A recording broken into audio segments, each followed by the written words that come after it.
मैं राष्ट्रपति रामनाथ कोविंद जी के गांव में अंदर आ चुका हूं और इस गांव के अंदर उनका जो पैतृक आवास है वो आवास सब मिलन केंद्र के नाम से जाना जाता है। मिलन केंद्र में क्या खास है, वहां पे कौन लोग रहते हैं इस समय राष्ट्रपति के घर में, पैतृक घर में, क्योंकि पुराना घर तो जो देखने में लग रहा है कि पुराना घर तो नहीं रहा है, लेकिन इस घर का नया स्वरूप जो है वो आज हम आप लोगों को दिखाएंगे, एक एक चीज़ दिखाएंगे। आप यहाँ पे रहती हैं?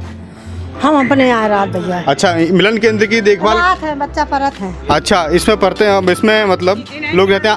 आप आइए, साथ में आप आइए, थोड़ा बता दीजिएगा थोड़ा। ये रामनाथ कोविंद जी का घर है, मिलन केंद्र है, और इसको जो है रामनाथ कोविंद जी ने बनवाया था दिनांक 2001 को, है ना, बनाया था इसको, नए स्वरूप को, इसको घर को। तो आइए मैं दिखाता हूँ कि मिलन केंद्र राष्ट्रपति जी का, नहीं ऊपर नहीं, नीचे ही हम दिखा देंगे लोगों को कि क्या है, दिखाएंगे। दरअसल इस घर जो है राष्ट्रपति जी का मिलन केंद्र जो है, इसकी केयर टेकर के रूप में ये हमारे साथ में है, ये देखभाल करती हैं। हाँ। राष्ट्रपति जी के परिवार का तो कोई नहीं रहता है यहाँ पे?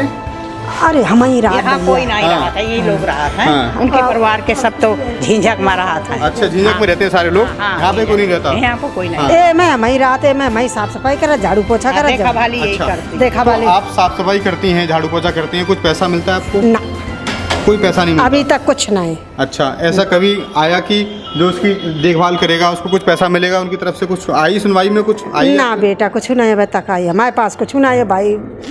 अच्छा। हाँ। तो राष्ट्रपति जी क्या पड़ोसी हैं, इसलिए आपको ये देखभाल करने के लिए दिया गया है? हाँ, देखभाल कर भाई, राहत है तो देखभाल तो झाड़ू पोछा तो करिए ही भाई। हाँ, आप इसमें रहती हैं? रात तो अपने घर में नहीं, जैसे बच्चा पर बैठ रहा था। हाँ, रात को सो जाते होंगे। हाँ, रात के लिए रहते तो आप अपने घर में ही हैं।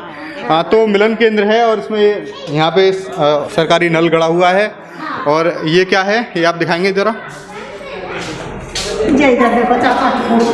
ये राष्ट्रपति जी का ये कमरा है और इस पे माननीय राष्ट्रपति रामनाथ कोविंद जी की फ़ोटो लगी हुई है, आप देख सकते हैं। शायद इतना डीपली आपको अभी तक किसी ने नहीं दिखाया होगा, लेकिन मैं इस घर का एक एक हिस्सा आपको दिखाऊंगा कि भारत के राष्ट्रपति जो हैं, अभी तो फ़िलहाल कोई नहीं रहता, आपने सुन ही लिया, लेकिन ये घर जो है वो कैसा दिखता है। दूसरी तरफ मैं आपको ले जाना चाहूँगा। ये दूसरा भी कमरा है, वो इसका दरवाज़ा है, एक कमरा है नीचे। ये इसके ऊपर क्या है, इसके ऊपर ऐसा ऊपर बना हुआ है, तो मैं आपको ऊपर दिखाऊंगा। अच्छा, कोई बात नहीं, कमरे देखना नहीं है, बस ऊपर से दिखा देना थोड़ा सा। अम्मा जी मैं आता हूँ आपके पास, अभी आप जाना मत कहीं पे। तो ये दिखाता हूँ मैं आपको कि ये छोटा सा घर जो है राष्ट्रपति जी का है, और ये घर जो है ये भी बराबर में है, राष्ट्रपति जी के बराबर में जो घर है। मैं कैमरामैन साथी से कहूँगा कि वो दिखाएं राष्ट्रपति जी का गांव कैसा लगता है देखने में। ये जो मुझे बताया गया कि ये जो घर है, ये वाला, ये कमरा है एक, इसमें ये बंद है अंदर से।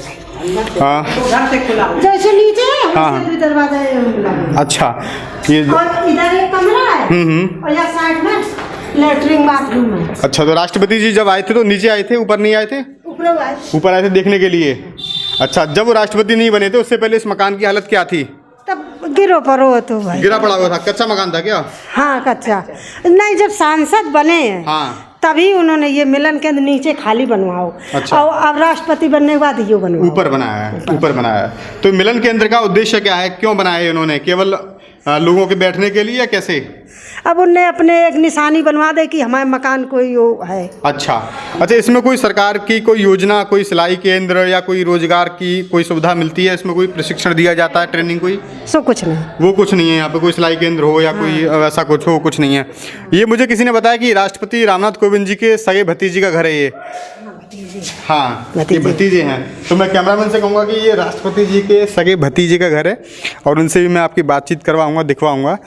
कई बार हमने देखा है कि परिवार जो होता है, परिवार में एक व्यक्ति अगर ऊंचा निकल जाए, हाँ, और दूसरी बात, अब एक भाई है तू, हाँ। वो की शादी भई थी तो खत्म हो गई। अच्छा, हाँ, दो भाई। जो प्रॉपर्टी है वो प्रॉपर्टी का यही तो घर है? हाँ यही घर है। हाँ। और बस और कुछ नहीं। और जमीन कुछ नहीं है?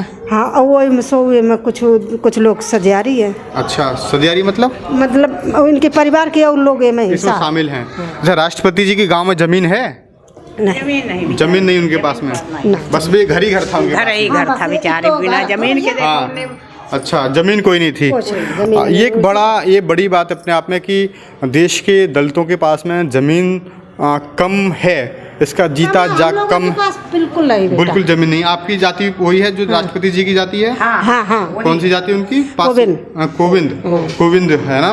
तो इनके पास जमीन नहीं है और राष्ट्रपति के पास भी गांव में कोई भी जमीन का टुकड़ा नहीं है, केवल घर के सिवाय। पुरानी जमीन हती नहीं, पुरखनों की नहीं हती। तो ये देख सकते हैं कि कितनी बड़ी ये विडंबना है कि देश के कुछ वर्गों के पास बहुत सारी ज़मीन है, लेकिन आज भी इसका जीता जाता उदाहरण राष्ट्रपति रामनाथ कोविंद जी हैं कि गांव में एक भी टुकड़ा उनके पास ज़मीन का नहीं है। ऊपर से मैं थोड़ा गांव का व्यू दिखा देता हूं आपको कि छत पर से उनका गांव कैसा दिखता है, उसके बाद में फिर मैं आगे की बात आपको बताऊंगा। तो थोड़ा जल्दी हम लोग आ जाइए, थोड़ा सा दिखा देता हूँ मैं आपको।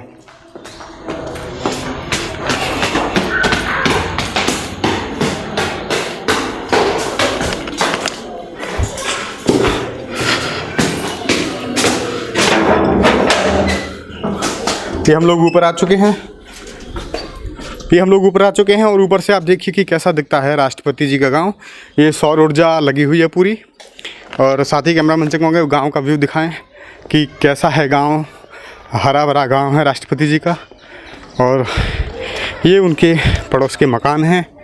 पूरा दिखाऊँ मैं, और पूरा एक व्यू आप ले लीजिए। मैं साथ ही कैमरामैन से कहूँगा बड़ा मनोहरम दृश्य जो है वो दिखाई दे रहा है। इधर खेत हैं, तालाब है सामने, वो चीज़ें आपको दिख रही होंगी, तो आप देख सकते हैं कि लेकिन अभी भी ऐसा कोई बड़ा बदलाव जो होता है वो ऐसा नहीं है जिस तरीके से आजकल जो है वो होता है कि कोई मुख्यमंत्री बन जाए, कोई प्रधानमंत्री बन जाए या कोई मंत्री बन जाए, वो भी बहुत बड़ा बदलाव करवा देता है। लेकिन इस गांव में ये चीज़ें अभी नहीं हैं।